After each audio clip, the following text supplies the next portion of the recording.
আসসালামু আলাইকুম। তোমরা আমাকে অনেকেই মিশ্রণের প্রকৃতি নির্ণয়ের একটা ভিডিও দিতে বলছিলা, শর্ট ভিডিও, যেটাতে মিশ্রণের প্রকৃতি নির্ণয়ের টিপস অ্যান্ড ট্রিক্স আমি তোমাকে শেখাবো। তো এই ভিডিওতে আমরা মিশ্রণের প্রকৃতি, ঘনমাত্রা এবং পিএইচ নির্ণয় শিখব। তবে এটা শিখবো আমরা বইয়ের টেকনিকে। বইয়ের টেকনিক বলতে কি বুঝাচ্ছি? আমাদের বইতে যেই টেকনিকটা দেয়া আছে, বইতে যেইভাবে করা আছে সেভাবে শিখবো। তোমাদেরকে অনেকেরই আমি হচ্ছে যে আমাদের ওয়ান শট ক্লাসে প্লাস সিকিউ সলভ ক্লাসে তুল্যমূল টেকনিকে করা শেখাইছি। যারা তুল্যমূল টেকনিকে করা শিখছো ওই টেকনিক অবলম্বন করেই শিখবা, ওই টেকনিক থেকেই ম্যাথ সলভ করবা, কোনো সমস্যা নেই, তুমি ফুল মার্ক পাবা। আমি তোমাকে গ্যারান্টি দিচ্ছি ফুল মার্ক পাবা। ওই টেকনিকেও তোমার একদম 100% উত্তর মিলবে। এইটা আমরা চেষ্টা করব যারা বইয়ের টেকনিকটা শিখছো বাট মাথায় ঢুকে না, আমরা একটা সংক্ষেপে এইটা সম্পর্কে এমন সুন্দর করে সহজে বুঝাই দেওয়ার চেষ্টা করব যাতে বইয়ের টেকনিকটা যারা কম বুঝো বাট বইয়ের টেকনিকটা ফলো করেই তুমি পরীক্ষায় ম্যাথটা করতে চাও যেন তুমি পারো। চলো আমরা একটু দেখার চেষ্টা করি। আসো প্রথমে আমরা কনসেপ্টটা বুঝি যে মিশ্রণের প্রকৃতি, এই কনসেপ্টটার উৎপত্তি কখন হয়? যখন তুমি একটা অম্ল নিবা আর একটা ক্ষার নিবা, অম্ল এবং ক্ষারের মধ্যে যে কোনো একটার পরিমাণ বেশি হবে, হয় অম্লের পরিমাণ বেশি হবে অথবা ক্ষারের পরিমাণ বেশি হবে। এই দুইটাকে একসাথে মিশ্রিত করলে যদি অম্লের পরিমাণ বেশি হয় তাহলে শেষে অম্ল থেকে যাবে, আর যদি ক্ষারের পরিমাণ বেশি হয় তাহলে শেষে ক্ষার থেকে যাবে। যদি অম্লের পরিমাণ বেশি হয় তাহলে দ্রবণের প্রকৃতি অম্লীয় হবে, যদি ক্ষারের পরিমাণ বেশি হয় তাহলে দ্রবণের প্রকৃতি ক্ষারীয় হবে। কেন? কারণ অম্ল এবং ক্ষার যখন একসাথে বিক্রিয়া করে, যেমন ধরো HCl এবং সোডিয়াম হাইড্রোক্সাইড বিক্রিয়া করে লবণ পানি তৈরি হয়, এটাকে আমরা নিউট্রালাইজেশন রিঅ্যাকশন বলি, তাই না?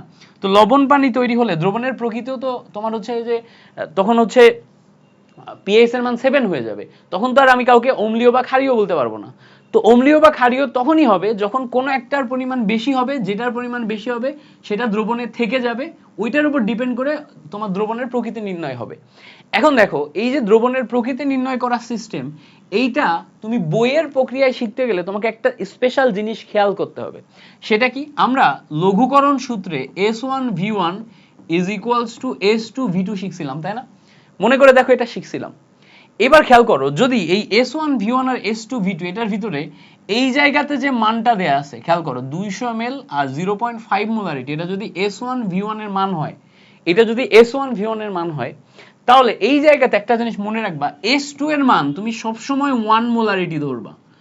S2 এর মান তুমি সবসময় 1 মোলারিটি ধরবা, মানে নতুন যে ঘনমাত্রা পাবা সেটা সবসময় 1 মোলারিটি ধরবা। যদি S2 এর মান 1 মোলারিটি হয় তাহলে এখানে অটোমেটিক 1 হয়ে যাচ্ছে না? অটোমেটিক 1 হয়ে গেলে খেয়াল করে দেখো S1V1 এর গুণফল V2 দিচ্ছে, S1V1 এর গুণফল নতুন আয়তন দিচ্ছে। S1V1 এই দুইটা টার্মকে গুণ করলে আমি নতুন আয়তন পাবো। এই কথাটার মানে কি? এই কথাটার মানে হচ্ছে তুমি যখন এই জায়গা থেকে ম্যাথ করবা, তোমার কাছে বলা আছে যে 200 ml 0.5 মোলারিটি HCl, এই জিনিসটা ইকুইভ্যালেন্ট কি হবে জানো? তুমি এই জিনিসটা ইকুইভ্যালেন্ট 1 মোলারিটি HCl করতে পারবা। 1 মোলারিটি HCl যখন নিবা, এই যে আমি এখানে 1 মোলারিটি ধরছি না, তখন এই S1V1 এর গুণফল করলে তুমি V2 পাবা। S1V1 এর গুণফল মানে কি? খেয়াল করো, এখানে তুমি 200 ml এর সাথে 0.5 মোলারিটি এটার গুণ করলে তুমি ইকুইভ্যালেন্ট পাবা। কেন? দেখো এইটা আমার নতুন আয়তন আসছে আর এখানে 1 মোলারিটি আসছে। সো বাম সাইডে এটাও যেই দ্রবণ, ডান সাইডে এটাও সেম দ্রবণ, ইকুইভ্যালেন্ট দ্রবণ। আমরা জাস্ট কি করছি, ওই যে S1V1 is equals to S2V2, ওই যে লঘুকরণ সূত্র ওয়াইজ যে মোল সংখ্যা সেম থাকে আমার, নতুন নতুন আয়তন ঘনমাত্রা তৈরি করা যায়, সেই সেম ফর্মুলাতে গেছি। সো সেম ফর্মুলাতে গেলে দেখো এখানে ইকুইভ্যালেন্ট কি আসে, এটা হাফ, তাই না?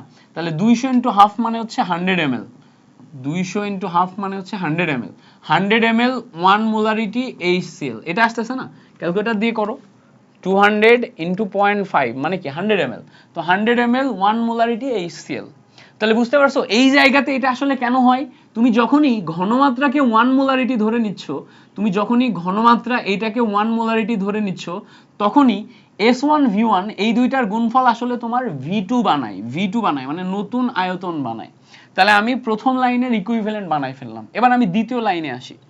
দ্বিতীয় লাইন আমার কাছে লেখা আছে দেখো 300 ml, লেখা আছে 300 ml 0.2 মোলারিটি সোডিয়াম হাইড্রোক্সাইড, এই জিনিসটা লেখা আছে। এখন যখনই আমি এইটার ইকুইভ্যালেন্ট করব, প্রথমেই আমি 1 মোলারিটি বানাই নিব। 1 মোলারিটি কাকে বানাই নিব, সোডিয়াম হাইড্রোক্সাইডকে, সোডিয়াম হাইড্রোক্সাইড 1 মোলারিটি। তাহলে এখন আমার এই দুইটার গুণফল কি হবে, নতুন আয়তন তৈরি করবে। তাহলে তুমি এখানে 300 ml ইনটু 0.2 এই দুইটার গুণফলকে নতুন আয়তন ml বানাইতে পারবা। তো তুমি একটু করো, 300 ml ইনটু 0.2 এটাকে করলে ক্যালকুলেশন করলে 60 ml আসে, 1 মোলারিটি আসে সোডিয়াম হাইড্রোক্সাইড। তাহলে এখান থেকে কি আসতেছে দেখো, 60 ml 1 মোলারিটি সোডিয়াম হাইড্রোক্সাইড। আচ্ছা এবার একটা জিনিস ভালো করে খেয়াল করো, এখানে আমার HCl আছে, এখানে আমার সোডিয়াম হাইড্রোক্সাইড আছে, 1 মোলের সাথে 1 মোল। HCl এবং সোডিয়াম হাইড্রোক্সাইড কি আছে, 1 মোলের সাথে 1 মোল, পাচ্ছি না? এবার এখানে আমাদের একটা জিনিস মাথায় রাখতে হবে যে এই 1 মোলের সাথে যখন 1 মোল হচ্ছে, এখানেও আমার ঘনমাত্রা 1 মোলারিটির সাথে 1 মোলারিটি আছে, তার মানে আয়তন আমার যেটা বেশি থাকবে সেটা দ্রবণে অতিরিক্ত পরিমাণে থেকে যাবে। তাহলে দেখো আমার এখানে খেয়াল করে দেখো, 60 ml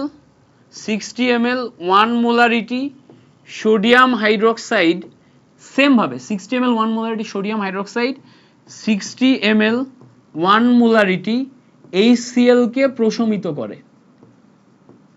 করে, এটা আমরা বলতে পারি প্রশমিত করে, একদম সমানের সাথে সমান।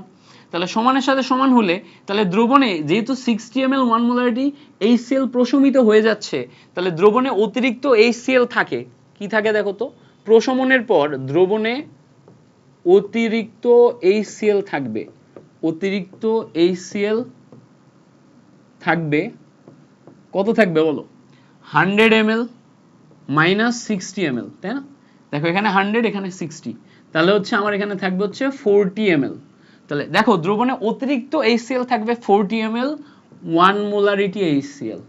তাহলে দ্রবণে যেহেতু অতিরিক্ত পরিমাণে 40 ml 1 মোলারিটি HCl থেকে যাচ্ছে, দ্রবণে অতিরিক্ত পরিমাণে 40 ml 1 মোলারিটি HCl থেকে যাচ্ছে, তাহলে দ্রবণের প্রকৃতি কি হবে বলো তো, এই দ্রবণের প্রকৃতি হবে হচ্ছে আমাদের অম্লীয়, এই দ্রবণের প্রকৃতি হবে হচ্ছে অম্লীয়।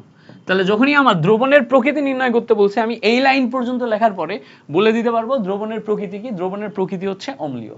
তাহলে দ্রবণের প্রকৃতি অম্লীয়, এটা ক্লিয়ার করে ফেলতে পারছি। এবার আসো দ্রবণের নতুন ঘনমাত্রা বের করতে হবে, দ্রবণের নতুন ঘনমাত্রা বের করতে হবে। এখন মেইন কাহিনীটা বোঝার চেষ্টা করবা, আমরা এখানে নিউট্রালাইজেশনের পর কতটুকু পরিমাণে অম্ল এক্সট্রা থেকে যাচ্ছে সেটা বের করছি, কতটুকু পরিমাণ অম্ল এক্সট্রা থেকে যাচ্ছে সেটা বের করছি, বাট ওই দ্রবণের মধ্যে লবণ এবং পানিও তো তৈরি হয়েছে, তাই না? লবণ এবং পানিও তৈরি হয়েছে, তো পানি যেটা তৈরি হয়েছে ওই পানিটা দ্রবণের যে ঘনমাত্রাকে কমাই দিবে না, ওই পানিটা দ্রবণের ঘনমাত্রাকে কমাই দিবে। তো পানিটা যদি দ্রবণের ঘনমাত্রাকে কমাই দেয়, তাহলে এই দ্রবণ যেটা আছে এই দ্রবণের মধ্যে টোটাল আয়তন কখনোই চেঞ্জ হয় না। 200 ml আর এদিকে কত হচ্ছে 300 ml, এই 200 ml 300 ml এই আয়তন কখনোই চেঞ্জ হয় না, এই আয়তন যেটা ছিল সেটাই থাকে। তাহলে যদি আমাদের এদিকে 200 ml আর এদিকে 300 ml কখনোই চেঞ্জ না হয়, মাথায় রাখবো এদিকে 200 ml এদিকে 300 ml কখনোই চেঞ্জ না হয়, তাহলে মিশ্রণের পরেও দ্রবণের প্রকৃত আয়তন আমার দুইটার যোগফল হবে। তাহলে যদি আমি একটু দেখার চেষ্টা করি, আমি এভাবে লিখতে পারবো, মিশ্রণের পর দ্রবণের প্রকৃত আয়তন, মিশ্রণের পর দ্রবণের প্রকৃত আয়তন।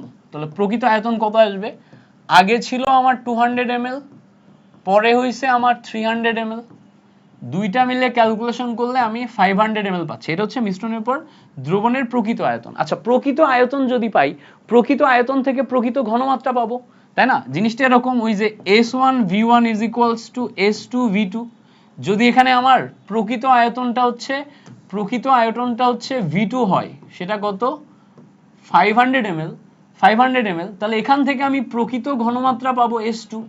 S2টা কি, S2 হচ্ছে আমার মিশ্রণের পর প্রকৃত ঘনমাত্রা, তাই না? এটাই আমরা পাচ্ছি।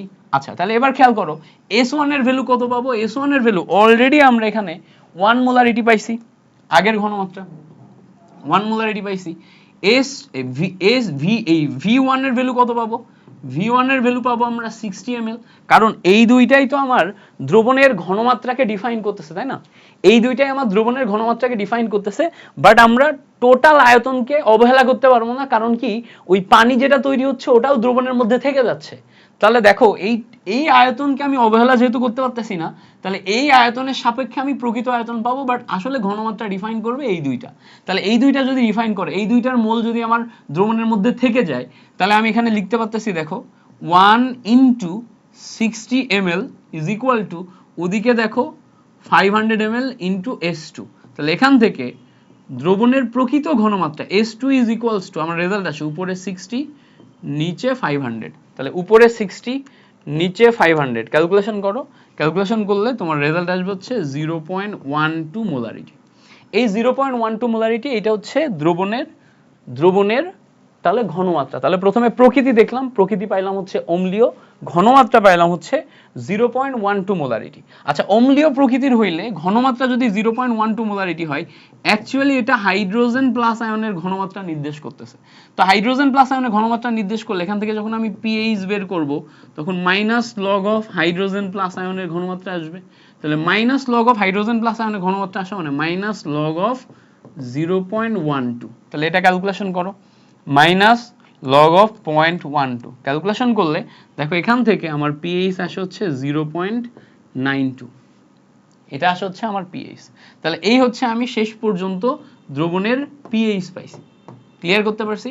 আশা করি এই ব্যাপারটা ক্লিয়ার। একদম সেম প্রসেসে আমরা যদি আরেকটা ম্যাথ করি, দেখো আরেকটা ম্যাথ করি, এইটাই একদম সেম প্রসেস আছে, জাস্ট এখানে পার্থক্য জাস্ট একটু, অল্প একটু পার্থক্য। আগেরটা আমাদের HCl ছিল, এখন দেখো আমাদের সালফিউরিক অ্যাসিড আছে। তো HCl এর জায়গায় সালফিউরিক অ্যাসিড থাকলে এইটাকে আমাদের হাইড্রোজেন প্লাস আয়নে কনভার্ট করে নিতে হবে, এইটুকুই, এর থেকে বাইরে কিচ্ছু না। আমাদের হাইড্রোজেন প্লাস আয়নে কনভার্ট করে নিতে হবে। কিভাবে করব? একদম সিম্পল জিনিস। দেখো তুমি প্রথমেই লিখবা 200 ml ডেসিমোলার, ডেসি মানে কি 0.1 মোলার সালফিউরিক অ্যাসিড, এটা আছে। এইটার ইকুইভ্যালেন্ট তুমি এই সাইডে এসে প্রথমে আগে 1 মোলারিটি সালফিউরিক অ্যাসিড লিখে নিবা, 1 মোলারিটি সালফিউরিক অ্যাসিড লিখে নিবা। এবার দেখো 200 0.1 মানে কি, 200 এর সাথে 0.1 করো, 200 × 0.1 মানে 20 আসবে। তাহলে এখানে তুমি 20 ml পাবা না, 20 ml 1 মোলারিটি সালফিউরিক অ্যাসিড। ভাইয়া খেয়াল করো, যেটা 20 ml 1 molarity sulphuric acid, sulphuric অ্যাসিডের একটা সালফিউরিক অ্যাসিডের মধ্যে দুইটা হাইড্রোজেন প্লাস আয়ন আছে। সো এখানে তুমি যদি ব্যালেন্স করতে চাও, এই দুইটা এখানে গুণ করতে হবে, এই দুইটা এখানে গুণ করতে হবে। তাহলে 2 দিয়ে গুণ করলে 1 মোলারিটি হাইড্রোজেন প্লাস আয়নে যখন তুমি কনভার্ট করবা, 2 দিয়ে গুণ করলে এখানে 40 ml আসবে হচ্ছে ইকুইভ্যালেন্ট। আবার বলি, এখানে আমার সালফিউরিক অ্যাসিডের মধ্যে হাইড্রোজেন প্লাস আয়ন কয়টা আছে? দুইটা আছে। তো তুমি যদি সালফিউরিক অ্যাসিড এবং হাইড্রোজেন প্লাস আয়ন দিয়ে ব্যালেন্স করতে চাও, তাহলে 1 মোলারিটি হাইড্রোজেন প্লাস আয়ন যখন লিখছো, সালফিউরিক অ্যাসিড থেকে হাইড্রোজেন প্লাস আয়নে কনভার্ট করছো, তখন এই দুই আয়তনের সাথে গুণ করলে তোমার ব্যালেন্স হয়ে যাবে। তাহলে দুই আয়তনের সাথে গুণ করলে 40 ml পাচ্ছি আমরা। ওকে, এবার ওই সাইডে দেখো, ওখানে ওই সাইডে আমাদের কি আছে? ওই সাইডে 300 ml সেমিমোলার, সেমি মানে 0.5 মোলারিটি আছে আমার হচ্ছে সোডিয়াম হাইড্রোক্সাইড। এইটাকে যখন আমি ইকুইভ্যালেন্ট করব, আবারও আমি এই সাইডে 1 মোলারিটি সোডিয়াম হাইড্রোক্সাইড এটা লিখে নিব। এটা লিখে নিলে এই দুইটা গুণ করলে দেখো কত আসবে, 300 ml কে হাফ করলে আমরা হচ্ছে 150 ml পাবো।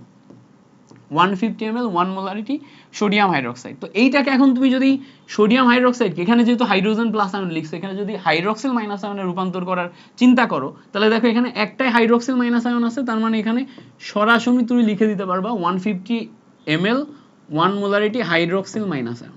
তাহলে এখানে ভালো করে খেয়াল করতে হবে কোনটা আমাদের বেশি আছে কোনটা কম আছে।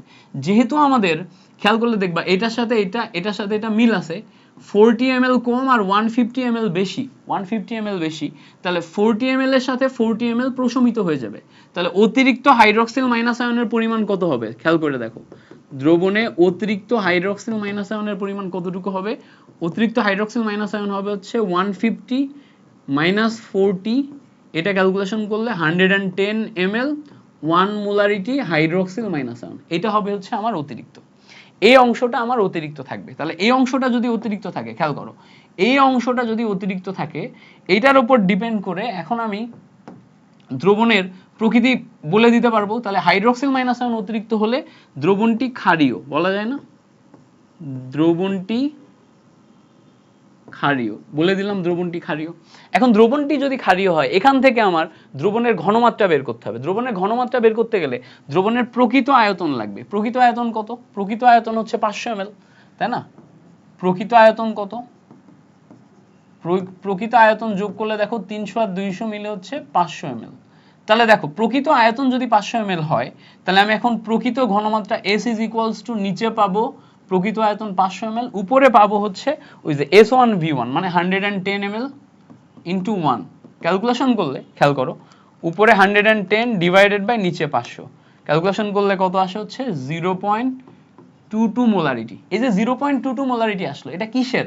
যেহেতু আমার ক্ষারীয় দ্রবণ হলে এই ঘনমাত্রাটা হচ্ছে হাইড্রক্সিল মাইনাস আয়নের ঘনমাত্রা, এই ঘনমাত্রা হচ্ছে হাইড্রক্সিল মাইনাস আয়নের ঘনমাত্রা। আমরা জানি হাইড্রক্সিল মাইনাস আয়ন থেকে POH পাওয়া যায়, তাহলে minus log of hydroxyl minus ion মানে POH হবে, এটা আসবে।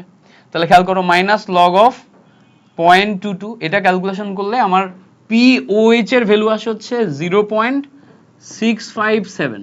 তাহলে PH এর ভ্যালু কত হবে?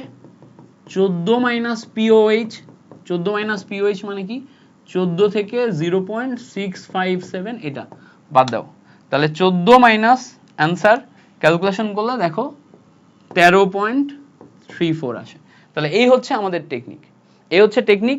তুমি যদি অনেক বড় করে এভাবে করতে চাও তাহলে ধাপে ধাপে এভাবে লিখে লিখে করতে পারো, আর তুমি যদি এত বড় করে না করতে চাও, ছোট করে করতে চাও, কোনো ব্যাপার না, কোনো ব্যাপার না। জাস্ট হচ্ছে আমি আগে তোমাকে যে তুল্যমলের টেকনিকটা শেখাইছি, তুল্যমলের টেকনিক ব্যবহার করে ফেলো, ইজিলি পারবা। আশা করি পুরা মেটারটা বুঝতে পারছো, দ্রবণের প্রকৃতি, ঘনমাত্রা এবং পিএইচ নির্ণয়ের। Thank you so much for watching this class. তোমাদের জন্য শুভকামনা রইল, এটা কয়েকবার প্র্যাকটিস করে তারপর পরীক্ষার হলে যাও।